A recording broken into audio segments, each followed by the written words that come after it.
Bienvenue dans cette nouvelle exploration. Aujourd'hui, on va s'attaquer à une question assez pointue dans le monde des cosmétiques haut de gamme.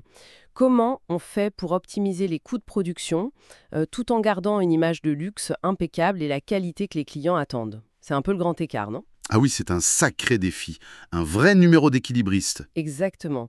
Parce que les consommateurs premium, bon, ils veulent le top. Qualité, innovation, transparence sur l'origine, mais le prix reste quand même un facteur.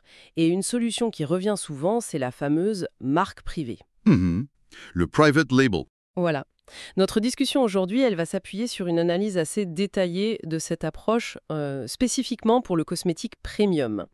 On va utiliser comme fil rouge l'expérience d'un acteur comme Carmel Cosmetic Labs, qui est basé au Maroc mais qui travaille aussi avec l'Europe. D'accord. L'objectif, c'est de décortiquer un peu comment ça marche, la marque privée. Est-ce que ça permet vraiment de réduire les coûts sans sacrifier le côté premium? Alors, allons-y. Pour commencer, peut-être redéfinir très vite ce que c'est la marque privée en cosmétique. Oui, alors en gros, c'est assez simple. C'est quand une marque décide de ne pas fabriquer elle-même ses produits, elle confie tout ou partie, ça peut être la conception, la formulation, la production, à un laboratoire partenaire qui est spécialisé là-dedans, comme Carmel Cosmetic Labs, par exemple. D'accord. Et la marque, elle se concentre sur quoi du coup? Sur son cœur de métier, si on veut. Le marketing, l'image de marque, la distribution, la relation client, tout ce qui n'est pas purement industriel. Je vois. C'est une délégation stratégique en fait. C'est tout à fait ça. Et les avantages, l'analyse les met bien en évidence, ils sont pas négligeables.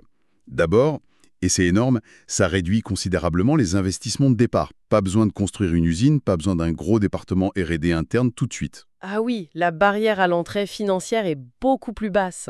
Exactement.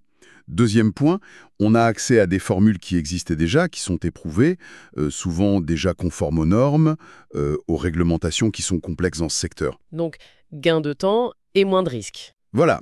Ce qui nous amène au troisième avantage, le time to market, le délai pour lancer le produit sur le marché. Il est beaucoup, beaucoup plus court. Mhm. Et puis, dernier point, mais crucial aujourd'hui, la flexibilité. Tester une nouvelle gamme, une nouvelle couleur, répondre vite à une tendance. Ça devient faisable sans immobiliser des fortunes.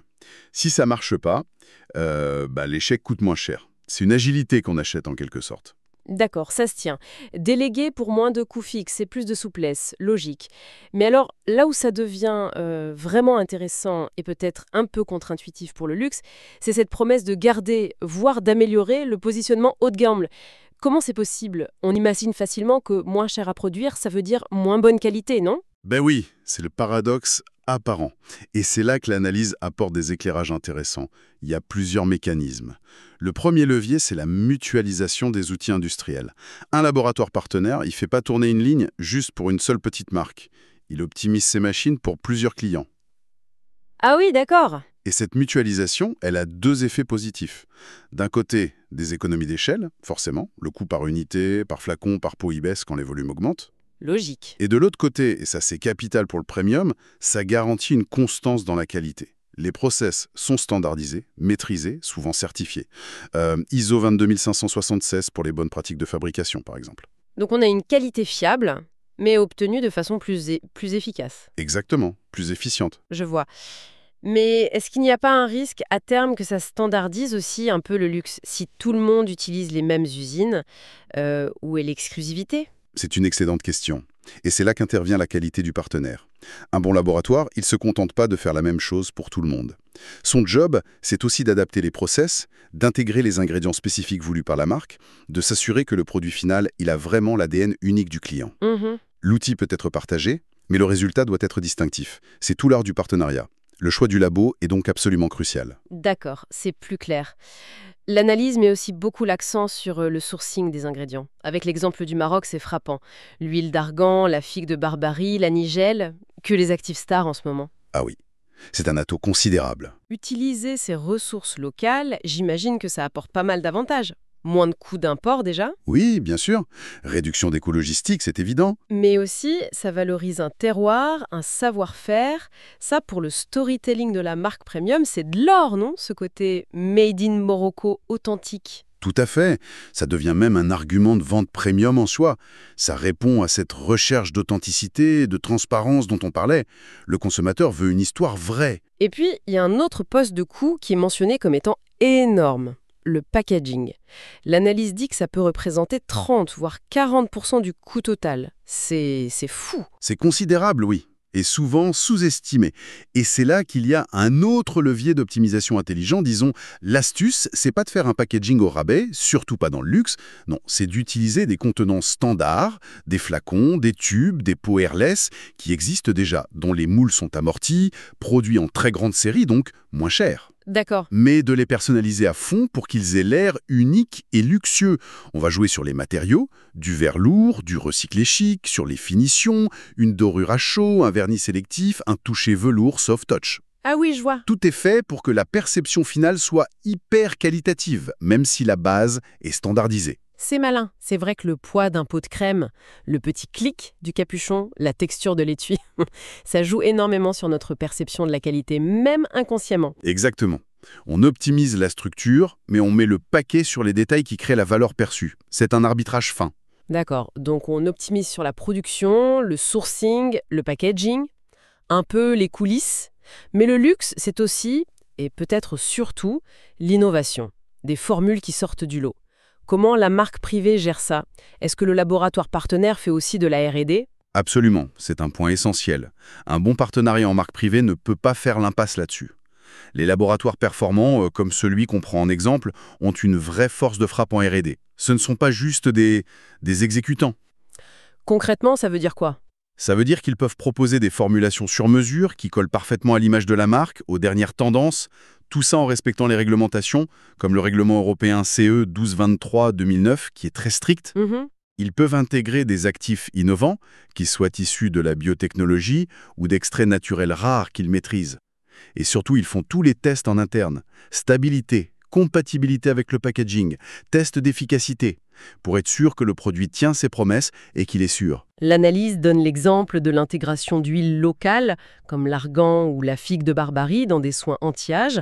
Le résultat final, la texture, le ressenti, le plaisir peut vraiment rivaliser avec des grandes marques, mais le coût de développement est... Partagé, en quelque sorte. C'est ça, c'est comme si la marque avait accès à une R&D de pointe, mais sans devoir supporter seule tout l'investissement et les risques associés. L'expertise est mutualisée. Donc choisir son labo, c'est pas juste choisir une usine en fait. Ah non, pas du tout. C'est choisir un partenaire stratégique, un écosystème de compétences. Un acteur comme Carmel Cosmetics Labs, tel qu'il est décrit, il apporte la production, aux normes internationales, oui, mais aussi l'expertise réglementaire, le contrôle qualité à toutes les étapes, matières premières, fabrication, produits finis, packaging, et souvent il propose un service complet, clé en main. Ça peut aller jusqu'à monter le dossier d'information produit, le fameux PIF, qui est obligatoire pour vendre en Europe. Il s'occupe des tests, du remplissage, de l'étiquetage. Waouh! Donc le bénéfice pour la marque, c'est qu'elle peut vraiment se libérer de toute cette complexité technique, réglementaire, industrielle, C'est ça. et mettre toute son énergie, toutes ses ressources sur ce qui la rend unique, son histoire, son image, sa communication, sa distribution. C'est un avantage concurrentiel énorme, j'imagine. Indéniablement. Ça lui permet de se concentrer sur la création de valeur perçue par le client. Justement, revenons à cette perception client. On a beau optimiser en coulisses, comment on s'assure que le consommateur final, lui, il continue de voir le produit comme un vrai luxe, un objet désirable qui vaut son prix? Alors là, on touche au cœur du réacteur, le marketing et la communication. Mais attention, un marketing qui s'appuie sur du concret, sur la réalité de la production. L'analyse met en avant deux grands axes. Le premier, c'est le duo storytelling et transparence. Le consommateur premium d'aujourd'hui, il veut savoir, il veut de l'authenticité.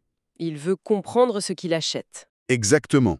Donc mettre en avant l'origine naturelle et contrôlée des ingrédients, raconter l'histoire du Made in Morocco, lié à l'argan, par exemple, communiquer sur le respect des normes internationaux, être transparent sur les engagements éthiques, genre non testé sur les animaux, vegan, tout ça, ça construit la confiance et ça légitime le prix premium.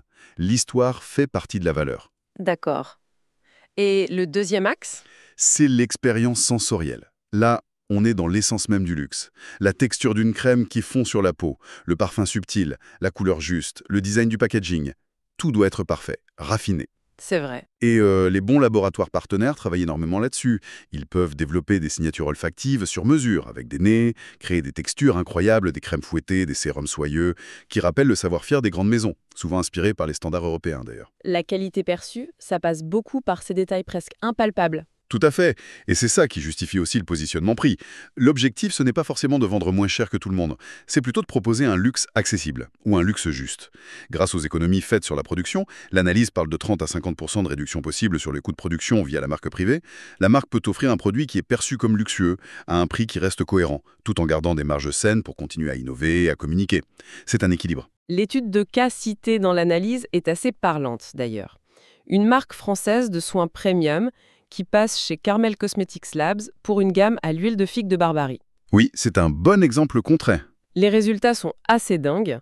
Coût de production réduit de 38% par rapport à leur ancien fournisseur en Europe de l'Est, mis sur le marché en 6 semaines seulement. Mais le plus fou, c'est que apparemment, l'image de la marque s'est même améliorée. Le côté formulé et fabriqué au Maroc a été perçu positivement comme un gage d'authenticité. Ça casse un peu l'idée reçue qu'une délocalisation, ça nuit forcément au prestige. C'est la preuve qu'une stratégie de marque privée bien menée, basée sur une vraie qualité, des ingrédients qui ont du sens et une histoire bien racontée, ça peut être un cercle vertueux. Mais ça soulève une question importante quand même, la confiance. Comment une marque qui ne fabrique pas elle-même peut-elle prouver sa qualité de manière irréfutable? Oui, la crédibilité. Exactement. Et là, la réponse, c'est beaucoup les certifications. Les normes comme ISO 22716 sur les bonnes pratiques de fabrication, les certifications GMP, la conformité aux règlements comme le CE européen, ce sont des preuves tangibles de sérieux, reconnues partout. Ça rassure les distributeurs et ça rassure le consommateur final.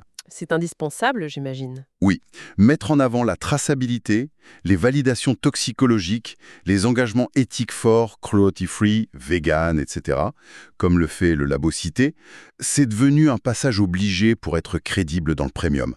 D'accord. Et au-delà de l'optimisation des produits actuels, l'analyse suggère que la marque privée, c'est aussi un outil pour la croissance future. Oui, c'est un puissant levier d'agilité et de développement. Une fois que la relation de confiance est là avec un bon partenaire, c'est beaucoup plus simple et moins risqué de se diversifier. Lancer une ligne pour les cheveux, des soins pour le corps, des produits pour spa. On capitalise sur l'expertise du partenaire. Voilà, on profite de sa R&D, de son outil industriel, sans avoir à réinvestir massivement à chaque fois. Ça permet aussi d'ajuster très vite les productions si la demande change, ou selon les saisons. Et puis, ça peut faciliter l'entrée sur de nouveaux marchés, à l'export par exemple, ou dans de nouveaux canaux comme les parapharmacies ou les concept stores. Parce que la structure de coût est plus maîtrisée, c'est une approche vraiment dynamique.